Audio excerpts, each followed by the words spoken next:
सकाळच्या 6 वाजता अचानक मोहिनीला जाग आली तर सकाळचे 6 वाजले होते, परंतु तिला उठण्याची अजिबात इच्छा नव्हती.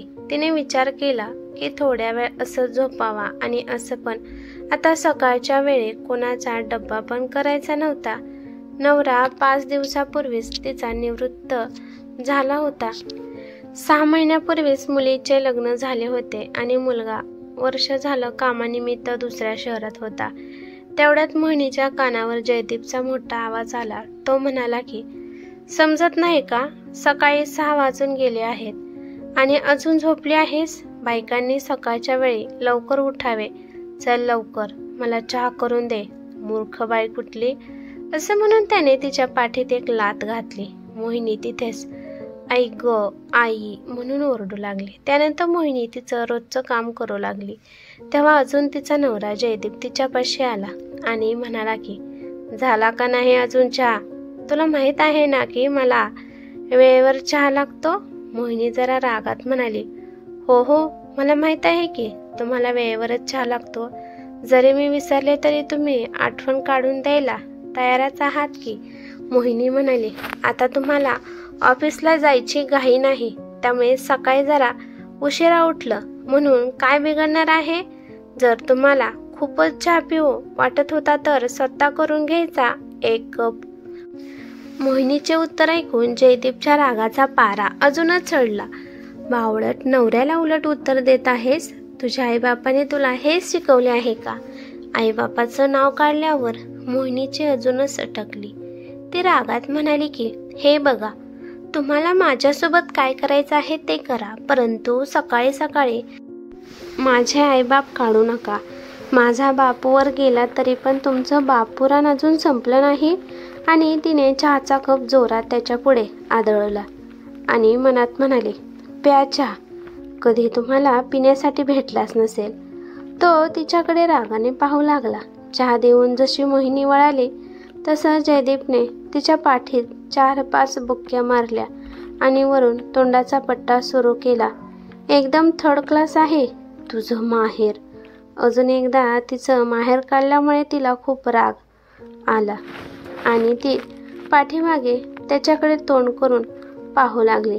तसंच त्याने तिला 4-5 सटासटा कानाखाली मारल्या. आज मोहिनीच्या पण रागाचा पारा चढला होता. तिने सगळं बळ एकवटून जयदीपचे दोन्ही पण हात घट्ट पकडले आणि म्हणाली, खबरदार माझ्या अंगाला स्पर्श केला तर. जयदीप काही हार मानणारा नव्हता. त्याने तिच्यावर त्याचा मर्दपणा सगळा काढला. त्याने तिला तिथे जागा मिळेल तिथे मारू लागला. तिच्या नाकातोंडातून रक्त येईपर्यंत तिला मारले. पण मोहिनी उठली आणि तिने जोर लावून त्याला ढकलून दिले. तो जरा लांब जाऊन पडला तशी मोहिनी दार उघडून बाहेर पळाली आणि बाहेर जाऊन म्हणाली की मी आता सरळ पोलीस स्टेशनला जाणार आहे. तुमची मी कंप्लेंटच देणार आहे. मी खूप सहन केलं, परंतु आता सहन होणार नाही. मोहिनी पायात चप्पल नसताना रात्री घातलेल्या नाईटीवरच बाहेर पडली आणि तिने लगेचच पोलीस स्टेशन गाठले. मोहिनी गेल्यावर इकडे तिच्या नवऱ्याने स्वतःच्या शरीराला जखमा केल्या, कारण पोलिसांना तो सांगू शकेल की हिने पण माझ्यावर हल्ला केला आहे. त्याला धडा शिकवण्याचं मोहिनीने ठरवलं होतं. ती म्हणाली, मी आणि माझ्या लेकरांनी यांचं खूप सहन केलं आहे, पण यापुढे मी काही सहन करणार नाही. पोलीस स्टेशनला जाण्याच्या वेळी तिच्या डोळ्यासमोर जयदीपसोबत घालवलेले क्षण येऊ लागले. मोहिनी गावात राहणारी मुलगी आणि जयदीप शहरामध्ये राहणारा मुलगा पुण्यामध्ये कामाला होता. त्याचे जेवणाचे हाल होऊ लागले म्हणून त्याच्या आईने त्याचं लग्न लावून द्यायचे ठरवले. त्याच्या आईने मोहिनीचं स्थळ त्याच्यासाठी आणले. जयदीप आणि त्याच्या आईवडिलांना मुलगी पसंत पडली. दोन्ही पण घरातून होकार आले आणि त्यांचे लग्न झाले. जयदीप पहिल्यापासूनच खूप काटकसर करत होता. लग्नामध्ये विनाकारण पैसे उधळणे त्याला अजिबात पसंत नव्हते, म्हणून त्याने साधे लग्न केले. इकडे मोहिनी विचार करू लागली की माझा नवरा किती चांगला आहे. माझ्या आईवडिलांना खर्च नको म्हणून किती साधेपणाने लग्न केले आहे. तिला तिच्या नवऱ्यावर अभिमान वाटू लागला. लग्न झाल्यावर त्या दोघांचा संसार सुरू झाला, पण लग्न झाल्यावर काटकसर याच्यामुळे मोहिनीला खूप अडचण होऊ लागली. तिचा नवरा तिच्यावर वेगवेगळे बंधने टाकत असायचा. दिवसभर पंखा चालू ठेवायचा नाही. जेव्हा गरज असेल तेव्हाच लाईट लावायची. रात्री 10च्या नंतर लाईट ऑन ठेवायच्या नाही. फावल्या वेळेत टीव्ही बघत बसायचं नाही. लाईट बिलाचा एक आकडा तिला सांगून ठेवला होता. याच्या पुढे बिल जाता कामा नये. तिच्यासाठी फार अवघड होते, तरी पण ती स्वतःला समजावून सांगत होती. काही महिन्यातच तिला बाळाच्या आगमनाची बातमी कळली. तिला फार आनंद झाला. तिला कळाले की आता नवरा बदलेल, मला हवे तसे या घरात राहण्याचे स्वातंत्र्य देईल. भर उन्हाळ्याच्या दिवसात तिला दिवस गेले होते. तिला भरपूर उलट्या होत होत्या, परंतु तिच्या नवऱ्याने पंखा लावायचा नाही म्हणून तिला सक्त सांगितलं होतं.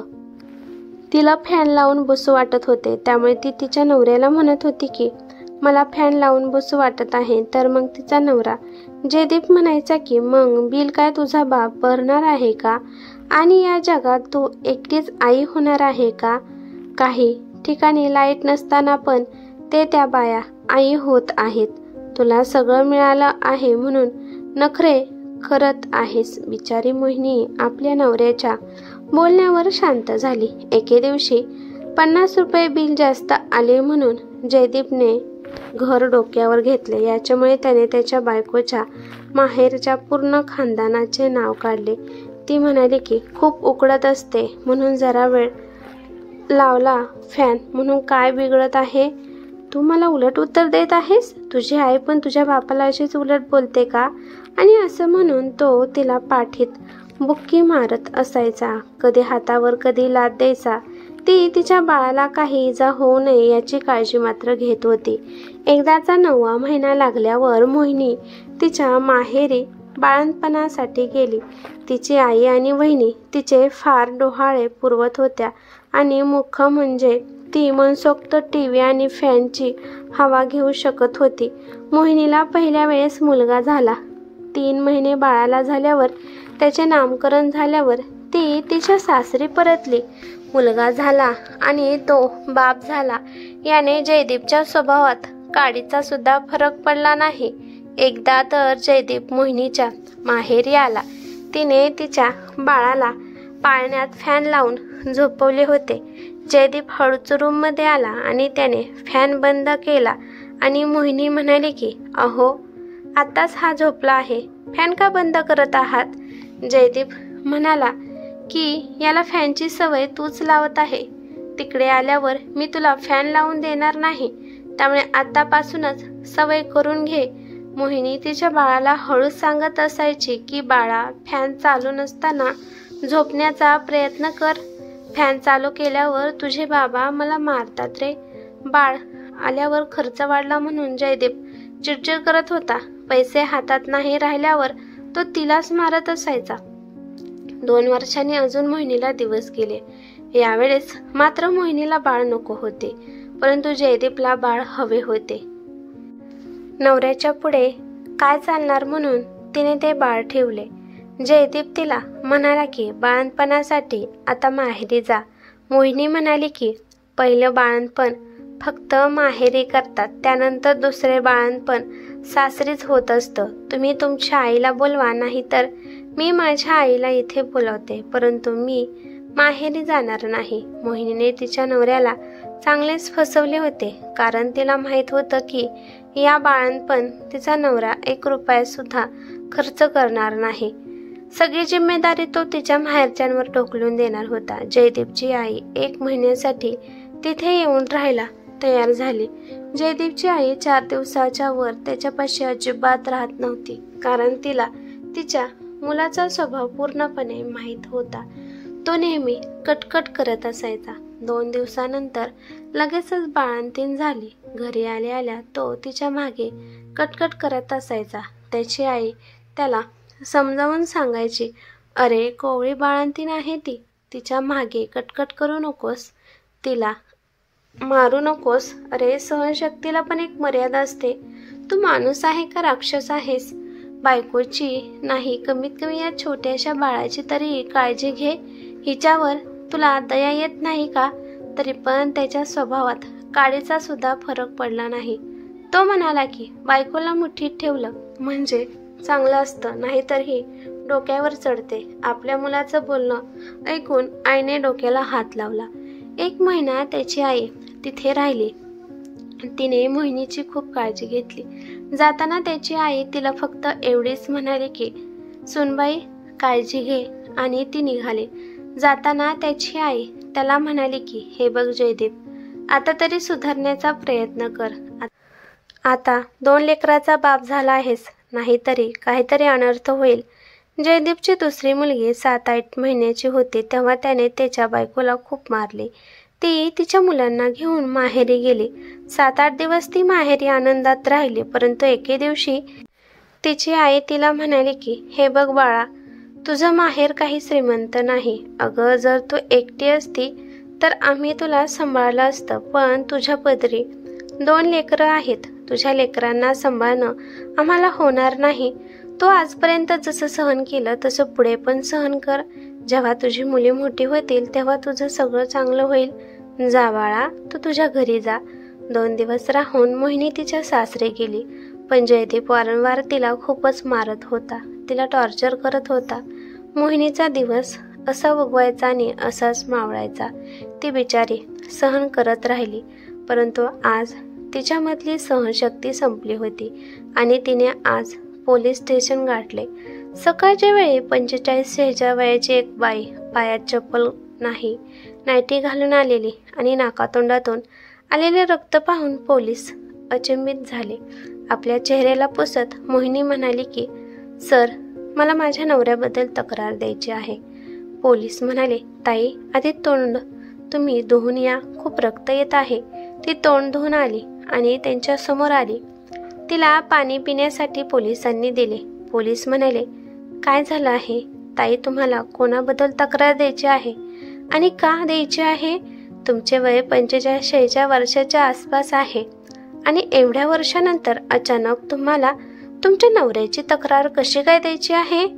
ती सांगू लागली, माझा नवरा 5 दिवसापूर्वी निवृत्त झाला. जेव्हा तो ऑफिसला जात होता तेव्हा 8-9 तास माझ्या डोक्याला शांतता होती.